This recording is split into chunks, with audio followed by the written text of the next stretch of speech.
It's Dave here, and I'm excited. I've got Jeanette Farren from, or used to be from Diggity Doggy Daycare. So we'll talk a little bit about her story. I'd love to, maybe that's a great way to start. Jeanette, if you can introduce yourself, tell us a little bit about your past business and what it did and who it serviced, and we'll go from there. It'd be an absolute pleasure. Hello, Dave, and hello, everybody out there. I started Diggity Doggy with my sister back in 2007. It was an absolute dream of mine to get out of the corporate office and get out there and really make a difference. And working with dogs, I mean, come on, it's living the dream, really. However, it was quickly slapped into reality, the business world, getting into a fairly high stressful environment that I was not expecting. I was not expecting the chaos of what happened to my mind whilst in that, especially in the initial startup phase. What we offered was a service that we felt was missing back at that time, that people were really starting to embrace pet ownership, and there was less people or more people living on their own, more people following their dreams with their career and putting that as the forefront. Couples that were choosing not to have children and have pets instead.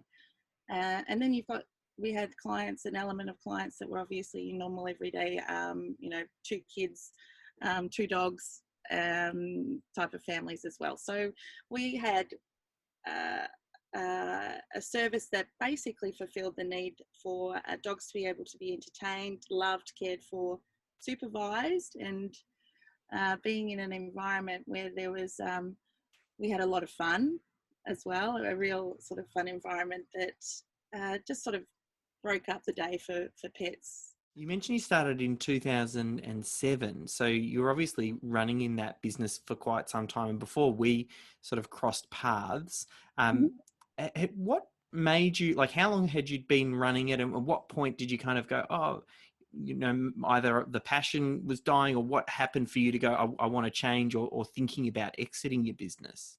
Did you get to a point where you thought, hey, we either need to run with this and take the next step and thinking about a separate site, or were you thinking, was the plan always to sell? And I'm just wondering about what the catalyst was. You know what? Thinking back, we toed and froed with franchising for quite some time. We had some great clients who were owners of very large franchise businesses that were great mentors and wanted to actually help us to do that. They felt that our business model was definitely ripe and ready for duplication, and we knew it too. We knew what we had was pretty special with what we created. However, there was an element of fear of taking the next step because of more chaos, more stress. The business wasn't systemized then, so therefore it was a very big unknown. Yeah, so and also probably up until that point, I'd say we'd spent 10 years in the small business mindset where you have to wear all the different hats and do everything yourself to make sure you saved money, because money was definitely not available to actually hire consultants and things. Every time you needed to do something, you just had to learn new things. So probably by the end of 10 years, you're starting to get a bit burnt out. Ready for the change. And I'm trying to think of how we came across. I'm not sure if it was either through SystemHUB or Systemology or Kerry Bolton or Kerry Bolton, yes, our angel business consultant, who yes, exit planner extraordinaire. I know, she is. She's unbelievable, and she actually referred me on to your seminar. Yeah, so your first touch point was going through the Systemology workshop. I think that was potentially the first or the second Systemology event we'd run. So that was like right back when I was kind of the genesis of the idea.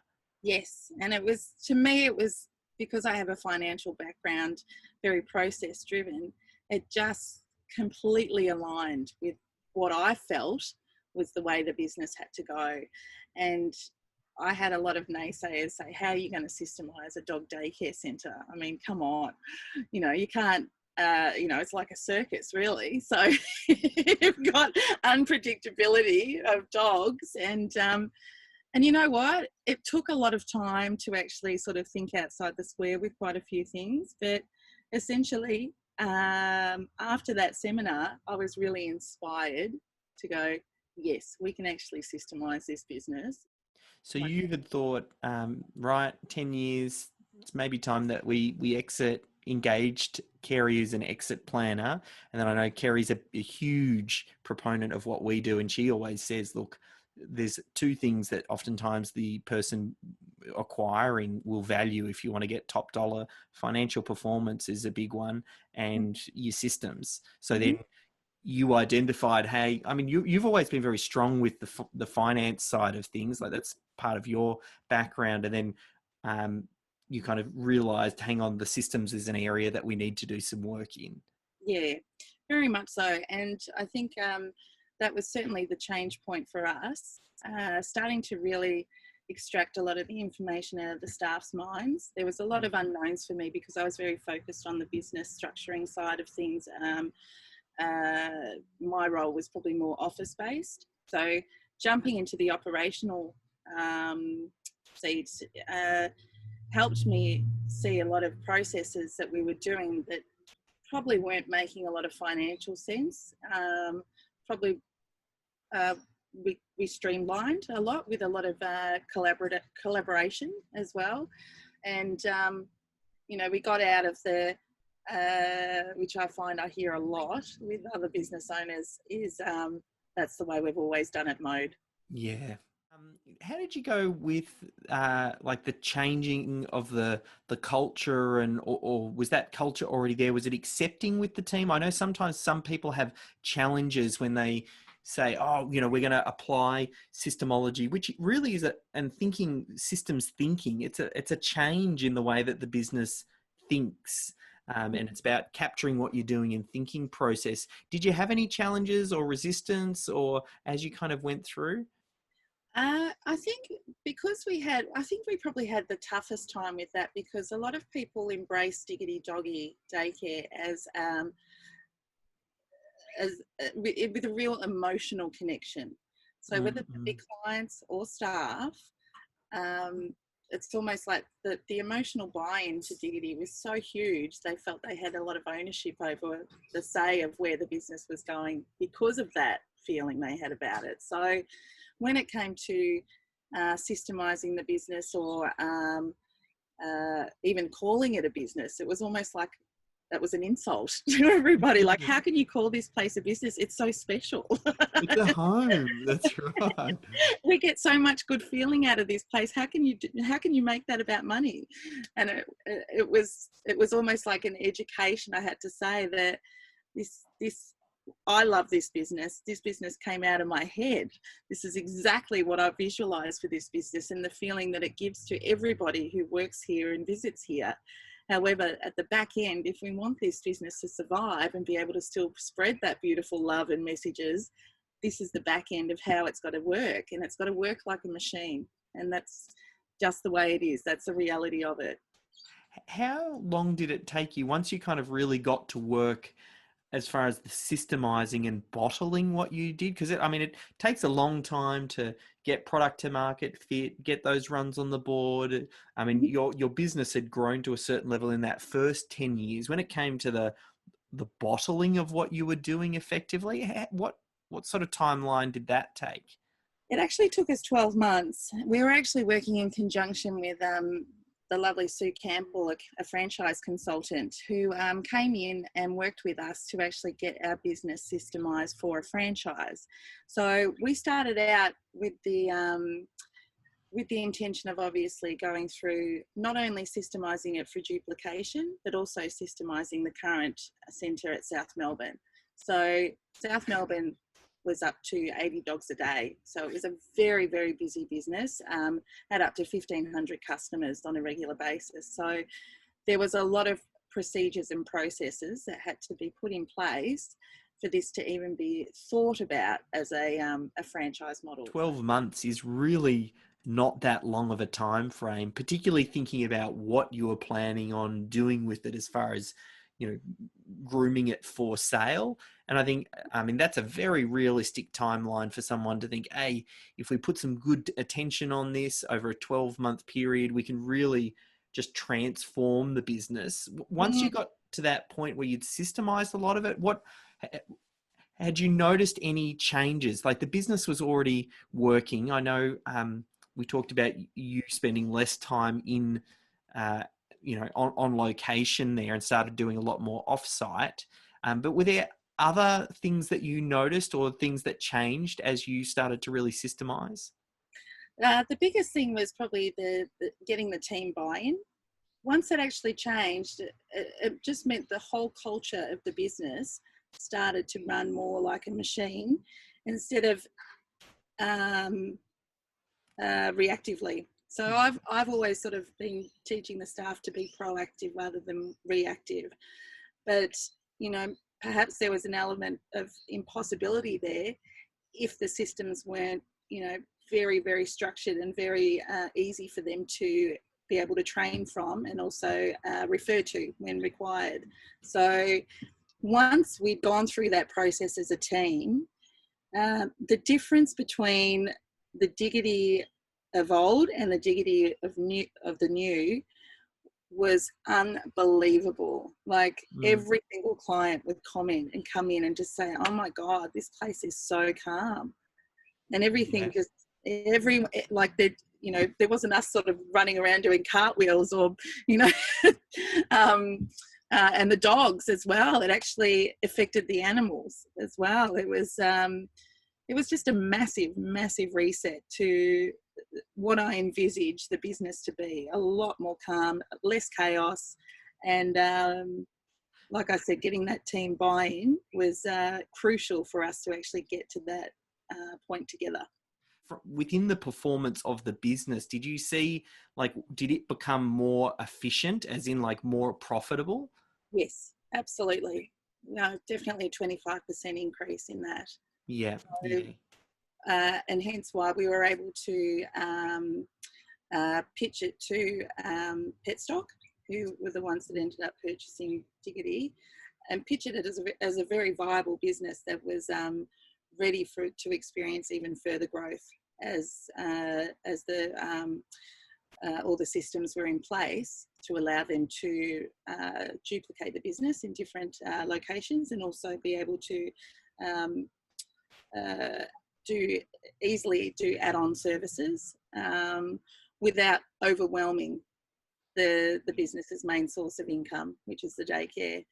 I think that's definitely another thing that, you know, once your business is organised and structured, you can really start to see the wood from the trees and what things you can start to have additional revenue streams that aren't going to, you know, overwhelm your staff. I remember I've never been more excited when I've got an email from someone saying that they want to unsubscribe from SystemHUB, because I got that message from you. It's like, oh, what's going on? I can tell your team's in there. It was buzzing and being used. And then you said, oh, look, we've been acquired and the people buying it are taking all of the systems. And then, because obviously Petstock is a very large company, they've got all their own platforms and things like that. And they basically just moved all of the SystemHUB systems that were created there straight into their platform. When it came time to sell, obviously systems run business and you got all the systems plus the financial performance. That sales process, was that, I'm curious, were you like, was there a big handover period? Did you, like, how sort of involved were you? And then is it a case that they took over the team, the IP, the everything, you were involved, and then there was a point where you're not? Because, I mean, for the person who's watched all the way through now, I know Jeanette is sitting in her camper van because for the last 12 months, she's pretty much been traveling around Australia and just figuring out what her next moves are. And I think this is something that a lot of business owners never, ever achieve that point where they exit from a business profitably. And Petstock was without a doubt your biggest customer ever. Like, they are the person who buys your business is the point where you get the biggest payday, and a lot of people just don't make it. So I suppose my question is, yeah, maybe just a little bit about how that exit looked, and you know, what you're kind of thinking of working on now. Okay, well, I think that exit definitely could have been a lot shorter process, because there still was a lot of development of systems and so forth as that due diligence was happening. However, after going through the SystemHUB process, it also meant that I had a lot, probably about 75% information ready to send off to their corporate business team, that would then obviously go through all the information there. So, and we're talking spreadsheets of Yes. information for due diligence, huge amount. And it did take probably about 1.5 years to actually get from start to finish. And once we got close towards the end of the process, the handover was very easy and very smooth. And I was always going to step out, because I wanted to travel, and I wanted to sort of you know, see life outside of business, for Yes. poke my head above the water a bit, because you do get consumed. It does become a large part of your life. Well, you've been a huge inspiration. I know in the sort of systemology world, you're considered royalty, as you're in the systemology book, and we talk about your story, and I quite often reference it as inspiration for business owners that are working towards that. And I always say, whether or not you sell or not is completely up to you and what you do, but at least you want to have the option, because you don't know what's going to get thrown at you. And Mm-hmm. without a systemized business, you limit your options significantly. Well, you So leave yourself highly vulnerable to things affecting yourself and your business at a much higher rate than what, you know, it could be. It could be a very minimal impact that you can have, you know, because life's always going to throw curveballs. So it really just sort of takes that vulnerability away, doesn't it? yeah, and I'd love to see the work that we can continue to do together. I know we talked about, you know, adding systemology certification to your toolkit, and I'd love to put your Very contact excited. details. I think you will make the perfect systemologist, as someone who has done it personally. So I'll grab your details, particularly once you get your business website up and running, and we'll put that right near this video as well. But a big thank you for all the inspiration and good work that you do, Jeanette. Thank you very much. Right back at you.